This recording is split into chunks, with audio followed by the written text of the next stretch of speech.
So, hi Pavlina, I welcome you to our new channel, the Canal MTK. It's from our Luxembourg association, Mein Transpersonale Care, which means My Transpersonal Core, where we do lots of psycho-spiritual work and everything transpersonal. So, and you are actually part of the team. You are offering a tarot course that's going to start very soon. So, please, Pavlina, tell us a bit more about yourself and how it came about to get interested into tarot. Hi, Christian. Thank you for invitation. So I can't wait to launch this course. So how I connected with the tarot. So as an astrologer, I found this astrology chart, which was like literally 7 years ago. And I found there members of Women Granite Grove, and I joined them there and learned the tarot there as well from them because they suggested maybe you should look at the cards as well. Maybe it's something interesting. So I've got my first deck, and I started I think 7 years ago, and I don't look back. Yeah, because it's the amazing tool to use, tarot cards for yourself, getting the message from the tarot cards give you different perspective on things in your life. So it actually becomes a daily practice. You can use it for your own, for talking to yourself, for getting answers from your higher self, finding answers about lost objects and all sort of things. And that's so vast what you can do with it, huh? Yeah. It's a tarot practice. It's like if you look at how many decks been done, it's like very vast, right? Each of the tarot deck had a different, spreads and suggestions and practices how to use it. Though 78 cards, properties and meaning, they are the same still. So as much as I know, it originated as a playing deck, huh? It was like people were, having these cards to play and gamble and do whatever, And how did it evolve into this kind of divination deck that is being used for divination? Yeah, so it started with I Ching. It started in China because China had a paper first, right? And then the playing cards as well developed from that. I came to Europe and then actually came to like Egypt and Islamic countries and Europe. But the playing cards are as well very, very good divination tool.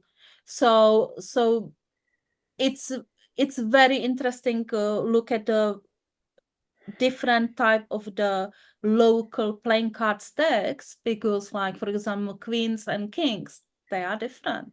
The fool is different, though you don't use for the reading the full card because you don't have a major arcana, right? So yeah, it's a really good tool to use the playing cards. As a preparation for our interview, I just shuffled cards. I have this rider deck, I think it is the Right. very, and there was just one card jumping out, which is Ace of Pentacles, which I think is quite an auspicious card for us. That's a really good beginning, right? Yeah. Like showing like the beginning to the tarot. If you look at that card, there is the gate to paradise as well. So on the bottom you have the gate and you have pentacles and it's just opening new journey and new path for you, right? And pentacles is something what you could actually learn as well. It doesn't mean it's about the money because it's a coin, right? It could be as well something you are trying to learn and to do something new in life. So yeah, so it could be about the new tarot course we've prepared and it's going to start on the 10th of March. Yeah. On the 10th of March. That's an online course. Yes, online core is going to be on Zoom and it's going to be in 4 block sections for the complete beginners. And then we will develop to more complex, like topics like beyond the spreads, asking the questions, and various deck usage, as well. I will be introducing playing cards because I think playing cards are really good divination tool to use for everybody, and have a lots of things to say as well. And what do you think about, in my experience, one could use any cards because it's the meaning you put into the cards that talk to you. It's, Yeah. you could take piece of papers and write something on it and spread them out and see what's coming. So it's, Yes, you could do. Though you could do put the meaning and look in the divination. Though if you're looking for objects or lost things, the properties of the cards they are indicating the direction, like south, north, north, or if you are asking about how long it will take me to finish this project, when it's going to kind of be in the final, you will see, for example, cups, right? That will reflect the season, right?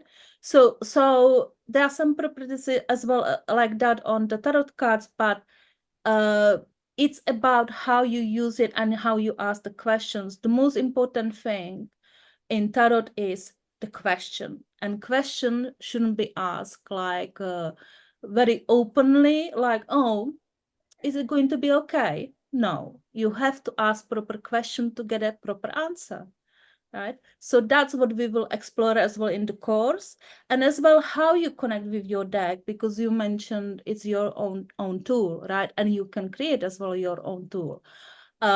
How you connect with the deck, how you can start to see messages in the deck. I think that's not well spoken about, and we will discuss it in the first block section with my partner in crime, Greg, who's a tarot reader for over 20 years.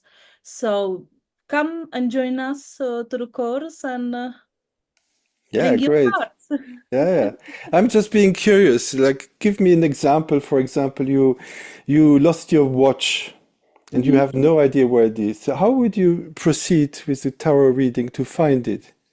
So first thing is like where you first you think obviously where you saw the watch last time, that's in your mind, right? Then you are asking, okay, so you have a few things. You can ask straightforward the question where the lost object is, and or in free cards, but that could be very complex. You could split in the spread saying direction, which I left from the last place. I know the watch I had, you know which direction I went. Was it stolen or it was taken as well? Because there is possibility sometimes things get stolen. Or is it was it lost in like how long it will take to find, where is it located right now? So mostly you ask the question, where is my wallet right now, location, right? And the cards will show you. Usually you pull the free cards, but there are as well spreads how you can find the objects for that. And you can ask the specific questions like for direction as well, for the person who picked the wallet, right? And so on. So it's not simple technique, right? Yeah, there are actually different methods of laying out the cards, huh? Yes. Where you can have a question about your past, present, and future, and that's really interesting. Yeah. Yeah. It But tells you the story. So if you look at like mostly it's good to start with the free tarot cards, because reading from one card is very difficult. So it doesn't give you the story. So when you ask the question, you say the tarot card, I want to know uh whatever answer. Like for example, if I go out today, is it going to be fun? For example, silly question like that. Tell me in free cards. You have to ask the tarot deck number of the cards. That's very important thing as well. And say the question properly, so the tarot deck will answer. yeah, great. But what would you say to people who are scared? Like they say, okay, what if I get the card like death, for example, or the tower? What is it? I will be afraid to death if I get these kind of cards. So I really don't want to even look at it. Like there is no bad or 100% good or bad property in tarot card. They are all equal, Okay, they are all equal to each other. Though when you get it's a good thing to get for example, that card, that means the things are coming to the end and transformation is coming. For example, if you are not happy about your new job and you pull like, is there any possibility for me to find a new job, or what I should do situation in my job? And that card will come in. It means transformation, right?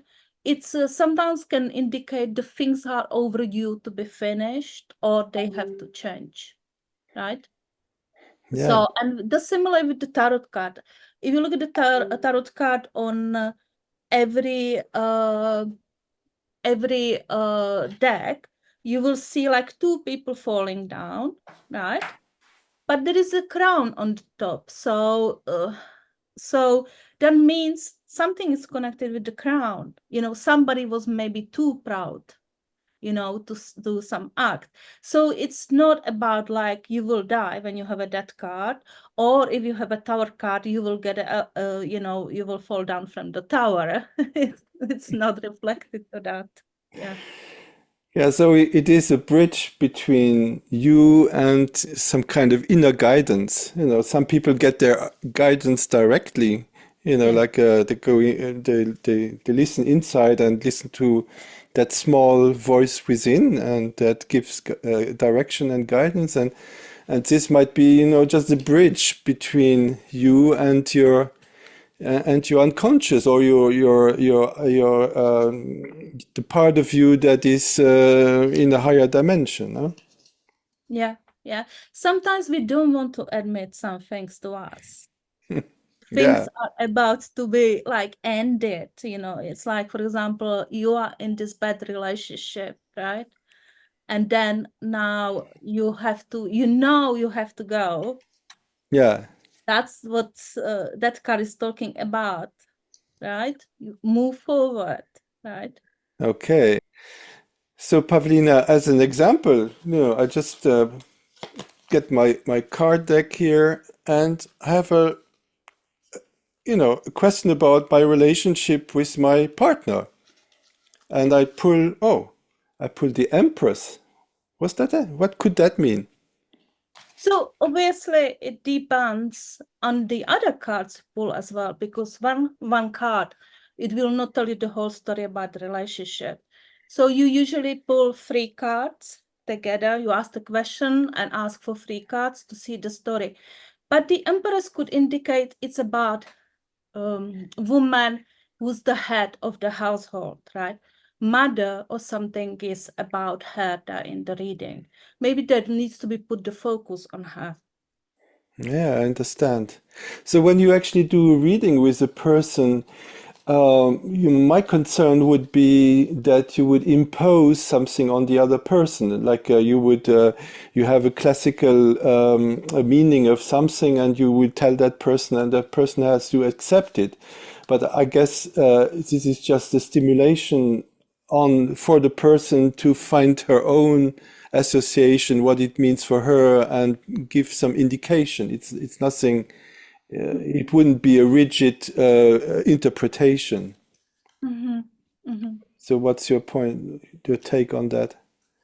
So if you look at the interpretation of those cards, it's like you have to be open-minded, right? Open-minded, yes. And look at the, like, it's the hard thing to do like reading for yourself, because sometimes we are trapped in our mindset, right? We look at the things from the same perspective, right? But it's important to look at the cards, take the time, and see every detail, right? If the Empress looking a little bit on the left, right? She could Hmm. be, yeah, this is High Priestess. Oh, yeah, the High She's Priest. looking to you, right? She's giving you the message. She's got something in her hands, right? And she is inside of the building with the some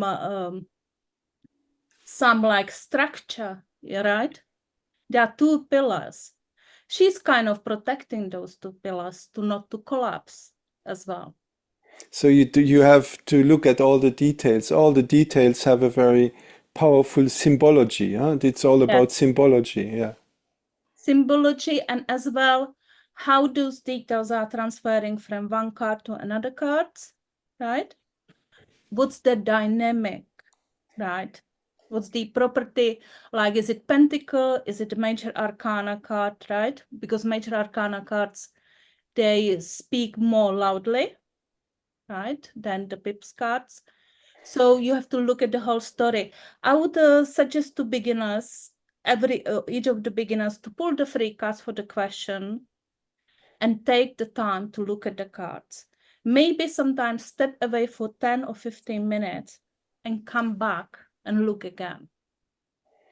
Sometimes I know, like, some people say, take the card in your bed, sleep on it and think about what is it, the message, because sometimes you can't unlock it. But I think the best way is to keep the cards on the desk, walk away and come back again. Yeah, it's like you give time to the cards to talk to you, to talk back to you, huh? And Correct. it's your unconscious that will also give you messages, and the cards relate to each other, huh? They tell a whole story. Yeah, wow. It's really interesting. I have been, fiddling with them a little bit, but the way you talk about it makes it so much more interesting. And I'm very curious about your course. So what are you going to offer in that course? Can you just So we will start with the decks. Definitely, it's going to be vast of the course is going to be not just the classical teaching about properties of the cards, but we will be definitely playing kind of games with the cards to see the other properties. For example, death card, right? So there will be exercises. You will follow. We will play together as well, exercises. We will read on each other, right? And we will help people how to connect with the deck. Obviously, we'll go some through the structures of the decks, major arcana, pips. We will go through this, but the major activity will be exercise work with the students. It's not going to be one of the courses which you're going to sit and fall asleep, right? It's going to be making you like connect with your deck and work yeah. with. We will work all together to unlock the messages. How can students see the messages on the cards? How they can connect to the message? It sounds like lots of fun to have together. I wish you to get lots of people because you could have small rooms and people interact with each other. There's so much possibilities. I think I'm going to come. So good. So we've got one more student. Okay, so when is it going to be? Can you tell us On more the and how people can register? So they can find on Eventbrite and as well on Meetup, on MTK Meetup website. And it's going to be on 10th of March, 6 p.m. UK time. That means for the rest of Europe, 7 p.m. 7 p.m. And we will be there like around 1 hour and a half or maybe 2 hours. It's going to be fun. Just come, bring your deck. I can't wait to see variations of the decks what people have.